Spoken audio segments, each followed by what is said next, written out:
Hello and welcome to Cheshire Audio. Now, Bristol show. I did actually go in the end after telling everybody that I was going to be on holiday and plans changed. And instead of being away for the whole week, we sort of went away into sort of two little sections and I ended up with a weekend free. So I went down Sunday with my son. It was Sunday, wasn't it? And I just thought, let's just sort of talk through a few sort of highs and lows of the show, really. I've got lots of brochures, which are actually just looking now is scattered everywhere. There's no real organisation with this. I just laid them all out.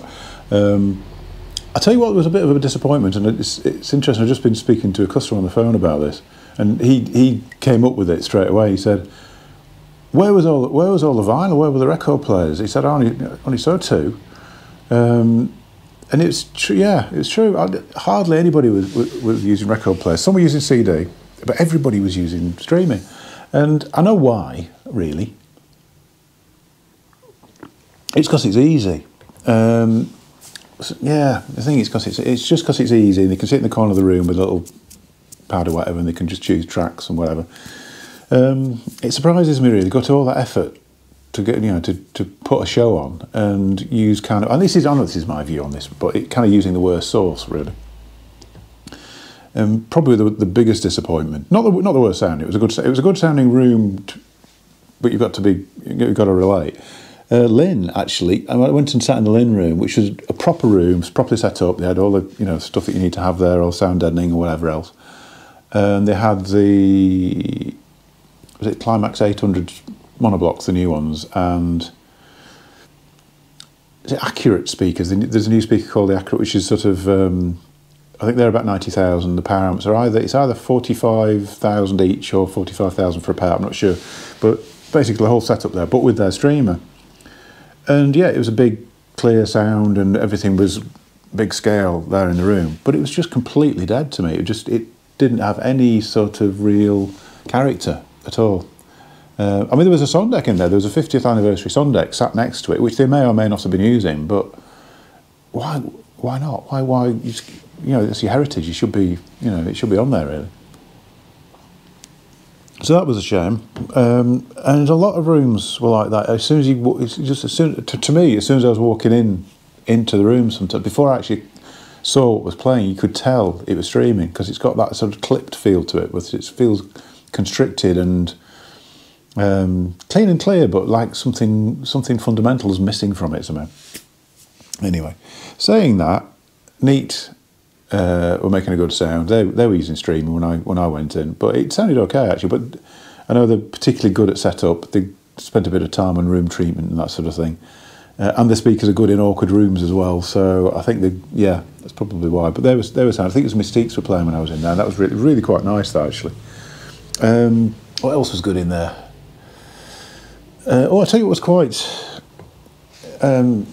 quite interesting. Where's the brochure? Pearl Acoustics, not something I sell. Pearl Acoustics, which do, if you can see on the top of that, single driver floor stander. That's them in white. And I'm a bit confused by the models, to be honest. There seem to be different colours that are quite radically different prices. But yeah, a single full range driver, and it looked a bit like a sort of a transmission line effect down the bottom of here. Also, I could read the brochure. I haven't actually read the brochure, to be honest. I think it looks like a bit like a quarter wave. I've got my glasses on. Like a quarter wave, sort of to reinforce bass. But they sounded really good, actually. They were actually using it with, and I didn't even know that they had any did amps, but they were using Pearl Acoustics valve amp. That was, and the whole combination was really nice, to be fair. So that was quite, might need looking into. That was quite nice. I mean, the whole thing with a single driver is, that's kind of what the goal of speaker manufacturers is, to try and have as simple a design as possible. And the problem with a single driver is they sort of tend to tail off on the top and the bottom.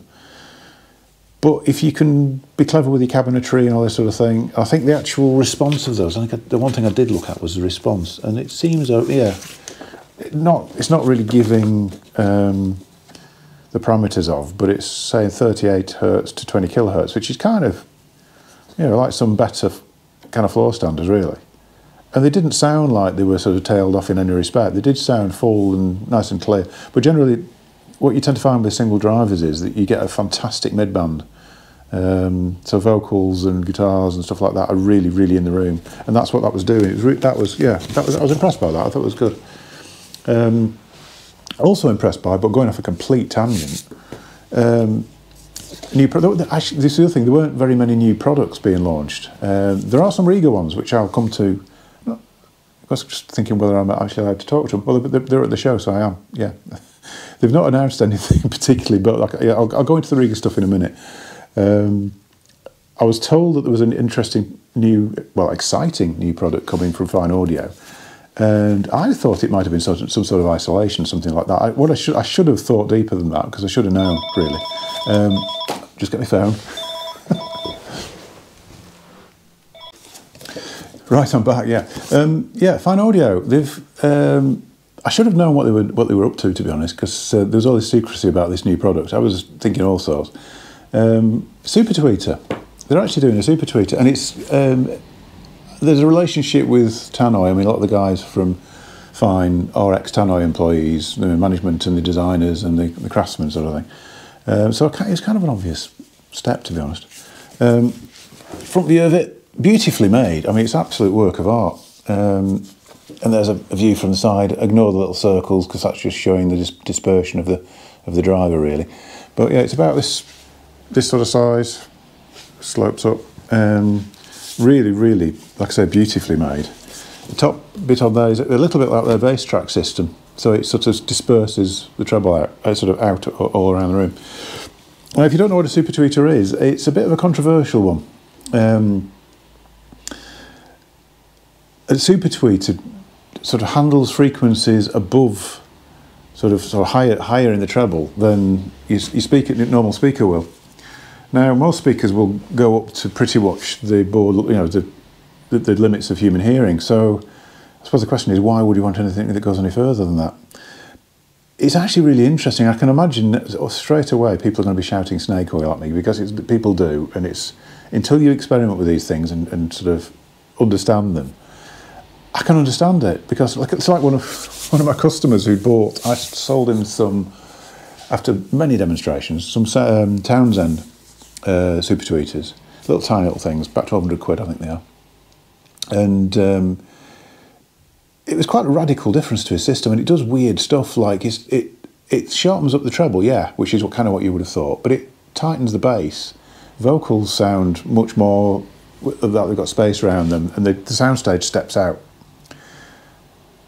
Now, it doesn't make any sense at all, that really, but this chap I'd sold it to said, some of my friends came round. He said, I was explaining about this, and apparently they'd said, okay, so you spent £1,200 on something that only bats can hear, so what's all that about? It's a fair point, really, but I think it's something to do with, here's me trying to think of something on the fly, something to do with harmonics, I think. I think you listen, kind of we listen with our ears, but I think there's more to it. I think there's, if the harmonic structure isn't fully represented, somehow we seem to sense that. And I think it's a similar thing to why digital doesn't sound any good to me, I think. It's to do with the fact that they chop it at a certain frequency and you're losing the upper harmonics. Similarly, and I'll talk about this in a sec actually, because this is another demonstration that was going when I was there, sub bass as well, subwoofers. Get some very odd effects with subwoofers, and it's not all about the bass. It affects the treble as well, and it's to do with harmonics down the other end as well. So that was really good. Not a cheap item. Yeah, your super tweeter from Fyne Audio is £3,500, but when you sort of putting it, you know, with this sort of thing, like the big classic stuff, which is, you know, 15, 20, 30,000 pound speakers, yeah. I mean, years ago, what was it now? Celestion Dittons, I think, used to have quite a few speakers used to incorporate super tweeters, and I wouldn't be surprised if it starts to become a thing again, really. But I think there's a certain element of trying to keep crossovers within speakers simpler, possibly. And if you this is an addition which works completely independently of the main speakers. So I can kind of see the relevance of that. There is a certain amount of adjustment. Did I mention this? A certain amount of adjustment on it. There's little on the back of there. There's little level controls, so you can sort of match it, sort of sensitivity-wise. where are we up to? Yeah, the other thing I need to get into these actually. Gaia, who do quite a few of my customers have mentioned these. Gaia feet. They are supposed to be, I've never tried them, but there's quite a good display from people who distribute these. I need to get into this actually and just have a proper look at it and see what's going on. I mean, I've got various isolation things I sell already. Whether it's better or worse than these, I need to find out really. The other thing that's quite interesting from them was, is it a Perta? That's like a little, you can see that on there, like a little, oh that's better, on the back. Little substands for monitors. I've been saying for ages, somebody needs to make some tiny little so if you've got like a sideboard or cabinet or something you're putting a speaker on, you don't want them sat straight on the wood. You want them isolated from it. Otherwise the whole lot sings along. Perfect. I bet they're not cheap. I didn't get into the pricing of those, but I bet they're not cheap. But interesting. What else we got? Yeah, Fyne Audio, actually, I'll go back to them because they were out in force. I mean, the amount of speakers they had on show, they had about 3 rooms, and in not quite the foyer, but sort of just to the side of the foyer, there was all the big classic stuff was in there. I'm not talking about them again because I've got loads of freebies. Fyne Audio coffee. That was nice. Got three bags of Fyne Audio coffee. A nice little notepad, Fyne Audio, and a nice pen, and a little tiny bottle of Fyne Audio whiskey, because they've collaborated with a few different companies, so the coffee and the whiskey are sort of kind of working together. So quite often at shows, there's little freebies about. That has had no influence on me whatsoever, at all. But yeah, no, they're good. They are good. To be fair, they're a really good company. Fyne. I think they're doing some good stuff. Now, I think we need to get on to Rega. Yeah, we do get freebies from Rega as well. Notice this rather crumpled looking bag. Actually, I missed out. My son managed to pick up a Rega keyring, which is like a little P8 or a P10 keyring, like an outline of it, which I'm very jealous of. I didn't see those. Yeah, Rega. There's a few things happened actually. Something that I'm not sure whether I just missed it, but if you see on the front there, we've got an oak P3. I didn't. So we've got P1, P2 with walnut effect. They could say walnut effect, so it's like a wrap really. P3 with oak effect. Yeah, it looks quite good actually. I don't think they had one there, but that's quite a nice addition to the range really. But the standard 3 colours are still available, but now with the oak as well. Not in the brochure and not actually officially launched yet. There's a new cartridge, which I think is called ND7. Now, whether that's just a pre-production code name for it, I don't know, but they were playing it in the room. Basically a 450-ish, by the sound of it, pounds moving magnet. Looks like an Afita. It's not got the little sculpted body of the exact, the Elise, and the old bias, super bias, and all that sort of things used to have. RB100 had the body as well. It looks like an Anya Afita type design. I mean, probably the benefit of that is low resonance. The disadvantage, I didn't really get a close look at it. The disadvantage is they tend to have quite a sort of exposed stylus on them. I've had a couple of people with Afitas and Anyas have actually knocked the stylus without realising it because it's quite, like I say, quite exposed. We'll see. I don't know how that'll pan out. I'm assuming it's going to be a non-replaceable stylus as well. If it's that design, I can't see that it could be. So that was interesting. Also in the Rega room, there was 2 mystery boxes that weren't being talked about.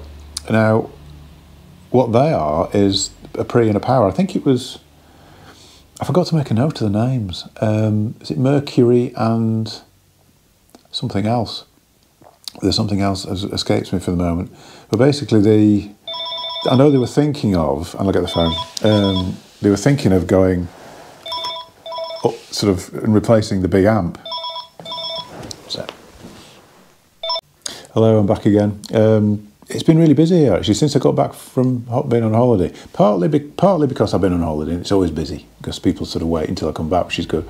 But because I sort of mentioned about having a bit of a sell-off of dem stock and doing a rotate or whatever, the amount of emails that have come in about that. I mean, some products potentially have sold 5 times the amount of inquiries. It's interesting.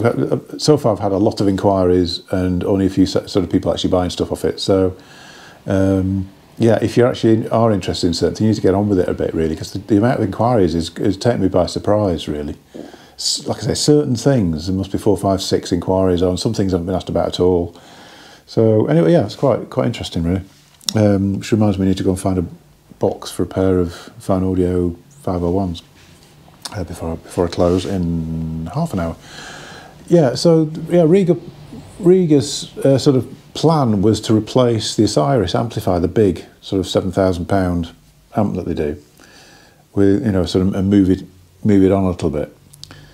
And there was some talk even a year ago of probably it being a pre-power. But what was at the show was a pre-power. So I think I'm sure it was Mercury and something else. That kind of looked a bit. The preamp kind of looked like an Osiris, and then there was a power amp which was sort of Osiris size with a blank front face and just an on button. I think things have sort of moved on a little bit design-wise and whatever else. I think keeping the price within the realms of being sensible was getting a bit difficult. So I think what's happening now is that the new pre-power is going to be above the Osiris, and the Osiris will continue. So I think we're looking at sort of, I think pricing of sort of 10 to 12,000 for the combination. It's big money for something like that, really. But they're astonishing amps. I mean, the Osiris is a wonderful amp. So I don't doubt that the pre-power is going to be even better. What I think they should probably be thinking about doing now is filling the other gaps in the range. I mean, they've had power amps before. I mean, people probably remember the Exxons and the Maya power amp, Exxon monoblocks, that was it. I feel as though it would be quite interesting to have an Illicit power amp and an Athos power amp. So you could buy Illicit and then buy another power amp and buy amp with it, or you could buy an Athos power amp and use, because the front end of an Illicit is kind of the same as the Athos anyway, so you could almost buy an Illicit and then put an Athos power amp on it and almost create an Athos. Whether they'll do that, I don't know. I think if the big pre-power is a success, perhaps they'll look at it. I don't know. But I must admit, the market for multi-box amps has kind of vanished a little bit now. People want everything in a single. Why? I don't know. Well, to be neat, I suppose. But as far as sound quality goes, more boxes is good generally. Anyway, so that's it. That was the show. So yeah, interesting stuff from Rega. Some nice freebies from Fyne Audio. I haven't been influenced by that. That's it really. Yeah, Pearl acoustics are interesting. Gaia, got to look into that really. I'm trying to think what else. Yeah. Unlike me, I'm just done a quick edit. Picked up the brochure just to try and remind myself if there's anything else that I saw in there that was good. PMC. I've never been that into PMC, to be honest. It sounded okay, but it's always a bit studio-y sounding. ATC similarly. Never quite got my head around ATC. Exposure had some good stuff actually. They had the. This is interesting. There will be a review coming. The CD player that they have been promising for, I reckon, 2 years, or getting on for certainly 18 months, is actually now available. I was going to have a bit of a sharp word with with Brian from Exposure, because I've been waiting, like I said, for about 18 months for the new full-size player to come. And I was walking around the show and I saw at least 2 of them being used. I rang him today about something else. I just ordered a headphone out for somebody, and he says, "Guess what? They're here." So that's coming soon. So there'll be a review on that. That sounds really good. As a CD player, it's a really good sounding player. A bit quirky looking, but I think that adds to it really. Chord Company, electronics. They were making a decentish sound this time. And generally, I've never been that into Chord. I always thought they sounded technically brilliant, but musically cold. Too much really, too analytical, too everything. Similarly with just going past in here, PMC and ATC speakers, I feel similarly with those that they sound too studio. They don't sound accessible musically somehow. to me. A lot of companies out there doing LS35A, that sort of BBC Monitor type stuff. There was a company, well, Rogers were there actually, which I didn't. I knew that they'd sort of come back from the ashes a bit, but I need to look into that because they were making quite a decent sound actually. Very strange. If it was their room, to be honest, because it might have been somebody else. Almost like a little sub bass arrangement. The stand had a sort of circular bass with something going on at the bottom. I know that's been done before and never very successfully, so I don't know what that was like. But I know Graham Audio, they do 35As. They weren't playing 35As, they had one of their bigger designs, which was sounding nice. Michelle were in quite a few rooms. I wanted to speak to Michelle, to be honest, but I didn't manage to get hold of them. What else? Yeah, funny, Exposure. They had quite a lot of their stuff was around the place. Their room was very good. Proac sounded good. I've always had quite a soft spot for Proac. I don't sell them. Perhaps I should. It's just, have I got too many speakers? I don't know really. But yeah, I've always quite liked Proac. And yeah, like I say, making a nice sound. Yeah, I think that's about it really. Oh yeah, that was it I was going to talk about. Rel. The Rel room, Rel had two rooms that were quite interesting. They had an AV room. Okay, but they did, yeah, there was one room with display, or one room which was kind of AV, kind of stereo, and they had a stack of 3 subs. I can't remember which model now. Not 925, not the big 925s, they were smaller than that, I can't remember what they call them now, but similar to the old GR2s, really, which I've sold in the past. And did it with stereo, and they did it without the subs, and then with 2 subs, and then with all 6 playing. And it did this thing that I was talking about before with Super Tweeters, where, yeah, the bass went down further and it was more solid and everything else, but the vocals sounded better and the treble sounded sweeter. It's a bizarre thing, and I think people need to sort of be a bit more aware of it, really. I mean, subs are very difficult to put into a hi-fi system without messing things up. You have to spend a lot of money on them. You kind of need speakers that go down quite deep anyway, because I've never been a fan of subsats. I always feel as though there's too much distance between where the satellites finish and the subs kick in. It's you know, the directionality and everything are all messed up. Quite often sound a bit phasey and all sorts of things. But if you do it right, subs really add a lot. So that was quite interesting. I wasn't totally convinced that the 6 subs was worth it over just having the 2, but I think probably in a bigger room, because it's quite a small room actually. It's probably similar size to this listening room. In a bigger room, yes, I would have thought you definitely would be worth it. But yeah, interesting. There's some quite interesting stuff going on like that, really.